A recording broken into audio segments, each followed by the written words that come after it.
ಮಕ್ಕಳು ಅವರ ಜೀವನವನ್ನು ಅರ್ಥ ಮಾಡಿಕೊಳ್ಳಬೇಕು ಎನ್ನುವ ಹಾಗೆ ಅನಿಸುತ್ತಾ ಉಂಟು. ಎಲ್ಲರೂ ಕೂಡ ಸಂತೋಷದಿಂದ ಬದುಕುತ್ತಾ ಇದ್ದಾರೆ.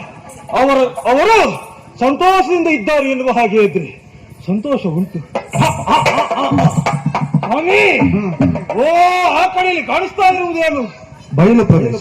ಹಸಿರಾಗಿ ಕಾಣಿಸ್ತಾ ಇರುವುದು ಬಯಲು ಪ್ರದೇಶ. ಅಲ್ಲಿ ಹಸಿರಾಗಿ ಏನೋ ಕಾಣಿಸ್ತಾ ಉಂಟಲ್ಲೋ, ಅದೇನದು? ತರಕಾರಿ. ತರಕಾರಿ ಹೌದು. ಯಾವ್ದೆಲ್ಲ ಬೆಳೆದಿದ್ದಾರೆ? ಬೆಂಡೆ, ಅಲಸಂಡೆ, ಗುಂಬಳಕಾಯಿ ಎಲ್ಲ ಬೆಳೆದಿದ್ದಾರ? ಹೌದು. ಅದು ಬೆಳೆಯುವುದಕ್ಕೆ, ತಿನ್ಲಿಕ್ಕೆ, ಉಳಿದಿದ್ದು ಮಾರಾಟ ಮಾಡಿ, ತಿನ್ನುವುದಕ್ಕೆ, ಮಾರಾಟ ಮಾಡುವುದಕ್ಕೆ. ಏನೇ ಇರಲಿ, ಎದ್ದು ಬಂದಾಕ್ಷರವೇ ಉರಿ ಹೆಚ್ಚಾಗಿ ಹಸಿವಾಗುತ್ತಾ ಉಂಟು. ತಿನ್ನಬೇಕು, ತಿನ್ನುವುದು ಮಾತ್ರ.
ಸರ್ವನಾಶ ಆಯಿತು.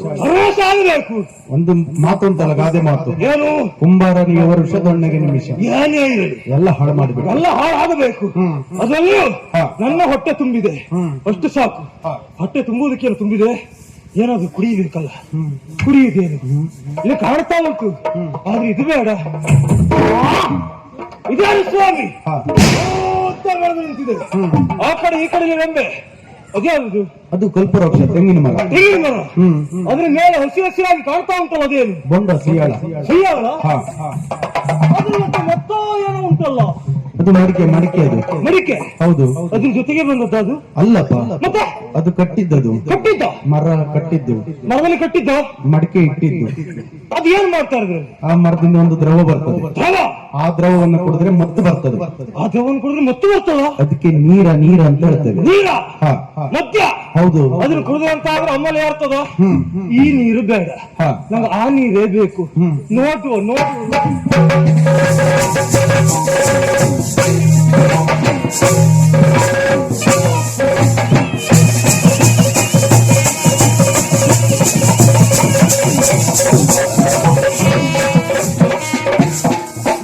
ಹೌದು, ಒಂದು ರೀತಿ ಅಮಲು ಮತ್ತು ಬರ್ತದೆ. ಹೇಗೆ ಮರವನ್ನು ಯಾರಿದ್ದೇಳು ಹಾಗೆ ಹಿಡಿಯಕ್ಕಾಗಲೇ ಇಲ್ಲ. ಆದ್ರೂ ತೊಂದರೆ ಇಲ್ಲ, ನನ್ನದಾಗಿರುವಂತಹ ಬಾಯಾರಿಕೆ ಎನ್ನುವುದು ನೀಗಿತ್ತು. ಓ ಕಡೆಯಲ್ಲಿ ಕಾಣಿಸ್ತಾ ಇರುವುದೇನು?